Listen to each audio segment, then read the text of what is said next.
Like చేయండి, share చేయండి, subscribe చేసుకోండి. ఇంకా నెక్స్ట్ ఏ మూవీ కావాలో కామెంట్ చేయండి. నమస్కారం. మనందరికీ ఎంతో ఇష్టమైన ఒక క్లాసిక్ సినిమా నువ్వొస్తానంటే నేనొద్దంట నా కథా విశ్లేషణకు స్వాగతం. అవును, ఇది కేవలం ఒక రొటీన్ లవ్ స్టోరీ కాదు సుమా.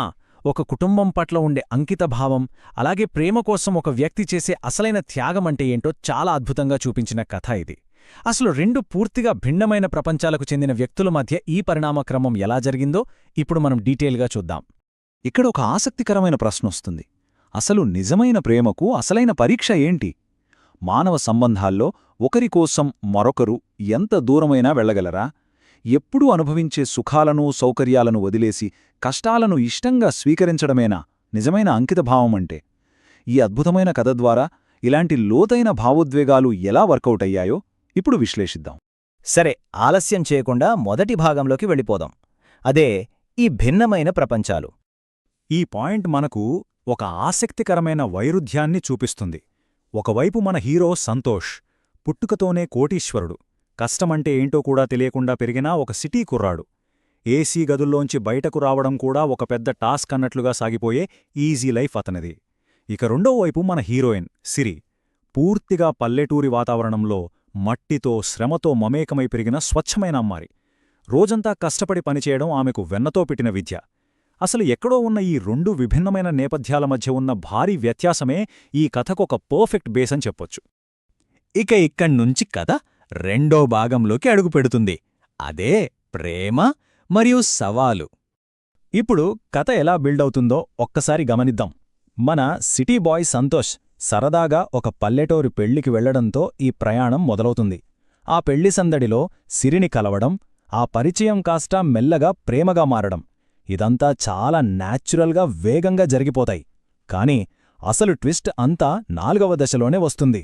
సిరివాళ్ల అన్నయ్య శివరాం విసిరే ఒక పెద్ద సవాలుతో ఈ కథ ఒక్కసారిగా ఒక ఊహించని మలుపు తీసుకుంటుంది. ఇక్కడ మనం ప్రత్యేకంగా మాట్లాడుకోవాల్సింది శివరాం నియమం గురించి. నిజానికి ఇక్కడ శివరాం ఏమీ విలన్ కాదు. తన చెల్లిని ప్రాణానికి ప్రాణంగా ప్రేమించే ఒక రక్షకుడు, ఒక బాధ్యతగల అన్నయ్య. కష్టపడి పనిచేసి నిజాయితీగా ఉండే వ్యక్తి మాత్రమే తన చెల్లికి కరెక్ట్ మ్యాచ్ అనేది అతని స్ట్రాంగ్ బిలీఫ్. సిరి భవిష్యత్తు ఎప్పటికీ సురక్షితంగా ఉండాలనే ఉద్దేశంతో జీవితంలో ఇసుక రేణువు కూడా అంటకుండా పెరిగిన మన సంతోష్ను కఠినంగా పరీక్షించాలని అతను డిసైడ్ అవుతాడు. ఇది చాలా లాజికల్ పాయింట్ కదా. ఇక్కడే మన హీరో అసలు క్యారెక్టర్ బయటపడుతుంది. అదే మన మూడో భాగం, కష్టాలు, మార్పు మరియు గెలుపు. ఒక్కసారి ఆ ట్రాన్స్ఫర్మేషన్ ఎంత కష్టమో ఆలోచిస్తేనే ఆశ్చర్యం వేస్తోంది. నగరంలో సకల సౌకర్యాలతో ఒక ప్రిన్స్లాగా పెరిగినవాడు ఇప్పుడు పశువుల పేడ ఎత్తుతూ బురదలో దిగి మండుటెండలో ఒక రైతులా శ్రమించడం మొదలుపెట్టాడు. చేతులకు బొబ్బలెక్కినా, ఒళ్ళు నొప్పులతో రాత్రులు నిద్రపట్టకపోయినా సరే మరుసటి రోజు మళ్లీ అదే పని. ఇన్ని కష్టాలను భరిస్తూ అతను అక్కడే అలా నిలబడటానికి ఏకైక కారణం కేవలం ప్రేమ అనే ఒక పవర్ఫుల్ ఇమోషన్ మాత్రమే. శారీరక శ్రమ కంటే ఒక మనిషి మానసిక సంకల్పం ఎంత గొప్పదో ఇక్కడ మనకు చాలా క్లియర్గా అర్థమవుతోంది. ఇక ముగింపు దశకు వస్తే ఈ 4వ భాగం, అదే అసలైన ప్రేమకు అర్థం. ఇది నిజంగా చాలా ఎమోషనల్ క్లైమాక్స్. సంతోష్ పడిన కష్టాన్ని, ఆ పొలంలో అతను చిందించిన ప్రతి చుక్క చెమటను, అన్నింటికీ మించి అతని క్యారెక్టర్లో వచ్చిన ఆ నిజమైన మార్పును శివరాం ఫైనల్గా గుర్తిస్తాడు. ఒకప్పుడు బాధ్యతలేని సిటీ కుర్రాడిగా మాత్రమే కనిపించిన సంతోష్ ఇప్పుడు తన చెల్లిని కంటికి రెప్పలా చూసుకోగల ఒక దృఢమైన, బాధ్యతగల వ్యక్తిగా శివరాంకు కనిపిస్తాడు. అలా చివరకు సంతోష్ మరియు సిరిల ప్రేమ ఒక అద్భుతమైన విజయాన్ని సాధిస్తుంది. సో ఇక్కడ ఫైనల్గా మనం అర్థం చేసుకోవాల్సిన అత్యంత కీలకమైన పాయింట్ ఏంటంటే, ప్రేమ కోసం మారిన ఒక అబ్బాయి కథ. ఇది కేవలం ఎంటర్టైన్ చేసే కథ మాత్రమే కాదు. ఇందులో ఫ్యామిలీ, రెస్పాన్సిబిలిటీ మరియు స్వచ్ఛమైన ప్రేమల అద్భుతమైన బ్లెండ్ ఉంది.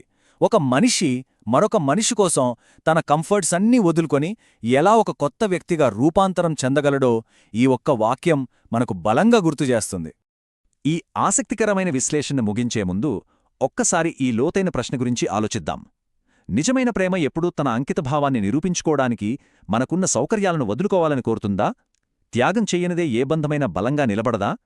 ఒకరి ప్రేమలో పడడం చాలా ఈజీ కావచ్చు, కాని దాన్ని నిలుపుకోవడానికి శ్రమించడం, దానికి అర్హత సాధించడం ఎంత కష్టమో మనకు క్లియర్గా అర్థమవుతోంది.